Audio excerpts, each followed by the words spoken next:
Tu postou uma foto no teu Instagram de um soldado alemão no final da Segunda Guerra Mundial, chorando, né? Um menino de 15 anos, né? E aí na descrição da foto, a frase que me impactou foi: é por isso que eu odeio política. Uhum. Por que você odeia política? Você odeia o que da política? O fato da gente votar nos caras, ou do sistema que é a política? Porque isso, normalmente os caras falam que isso aí é um fascismo problema. também. Exato. Então, eu acho que isso vem muito da minha tendência liberal, de que, pra mim, política é uma esfera. Não é a vida. A vida não é política. Claro, eu tô pensando em política num sentido aristotélico, de pensar uma certa natureza humana política, de política como uma espécie de condição humana do indivíduo em sociedade. Estou pensando política no sentido de Maquiavel, né? A política é uma certa ação individual que tem a ver com certos recursos materiais e está muito relacionado à força. Não só a força, mas a coerção. Coerção seja física ou coerção por outros meios. Então, a política, ela é importante, obviamente. Eu acho que o processo de despolitização é burro. Mas a política, ela precisa estar inserida em uma certa esfera, especialmente uma esfera que eu considero importante, controlada por esse modelo civilizatório que a gente construiu, que se chama democracia.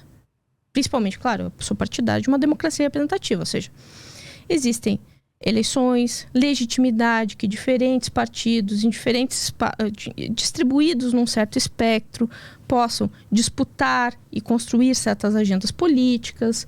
Existe uma necessidade, então, que regras consigam produzir um espaço de transição pacífica de poder. Isso, para mim, é especialmente política. Claro, entendendo que campos sociais, como, por exemplo, campos profissionais, também têm suas relações políticas. Ou seja, relações que estabelecem certas hierarquias, certas relações de prestígio, etc. Mas quando eu penso na existência humana, na agência humana, quem são os indivíduos?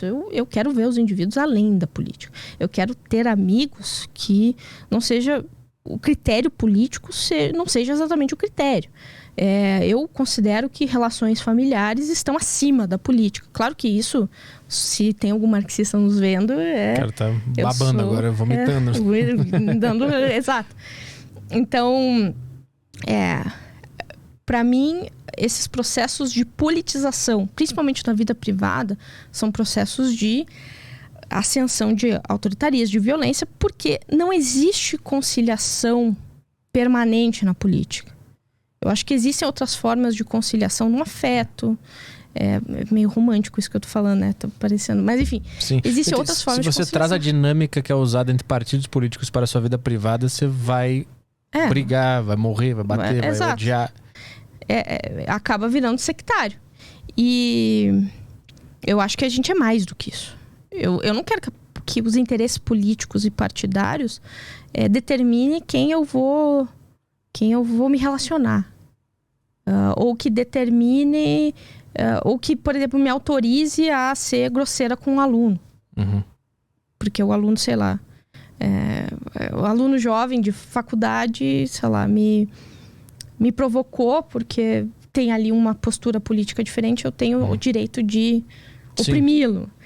Eu acho que a política nos autoriza, às vezes, a ser violento. Sim. Fora do campo da política, fora desse campo controlado da política. Sim. Mas graças à importância que as pessoas dão à política, né? E aí uma coisa que às vezes essa nova direita talvez não entenda, e eu entendo os marxistas nesse sentido, eu acho que talvez a principal arma política de dissolução dos diversos projetos políticos de esquerda que são menos moderados, podemos dizer assim, é esse desengajamento. É alguém chegar e dizer assim, cara, não defina a relação com a tua mãe, com o teu pai, pelo quem ele vota. Uhum. Agora é Natal. Vamos esquecer a discussão política e vamos pensar nas relações humanas de maneira humanista. Para a esquerda radical isso é horrível. Isso é horrível. É horrível. É aquilo que o Marcuse acusa de que não existe atitude pior do que o conformismo. Não existe nada mais imoral do que o conformismo. E aí a sugestão, geralmente, desse pessoal é que se tenha uma tolerância repressiva com o conformista. Então, eu não sei se tu já viu aquele acho que é presidente de um desses partidos, acho que é do PCB, falando que um poema em que ele fala assim, para alguém de direita, o que você merece é um bom paredão, com uma boa pá, com uma boa cova. Sim. Já viu, né? Uhum. Então, veja, essa tentativa de conciliação de relações humanas que extrapolem a política acaba dissolvendo principalmente essa convergência de interesses de classe que eu falei lá no começo. Qual é a preocupação desse pessoal que está agindo politicamente, tentando formatar partidos a favor de uma certa causa de transformação social, inclusive por meios violentos? É que exista não só contradições sociais, que as pessoas tenham consciência dessas contradições e que elas se engajem em superar essas contradições. Claro que para isso, pulando lá para a vulgarização militante, isso é ter, como o menino lá, o Jones Manuel diz, ódio do teu empregador. Uhum. Ódio de classe. A ódio de classe acaba sendo, para alguns setores da esquerda, importante instrumento político para a formatação do seu entendimento, não só de mundo, mas do seu entendimento de ação. Eu consigo compreender isso, mas não quer dizer que eu concorde com isso. Claro que automaticamente agora eu já sou adversária e eu mereço morrer. Sim.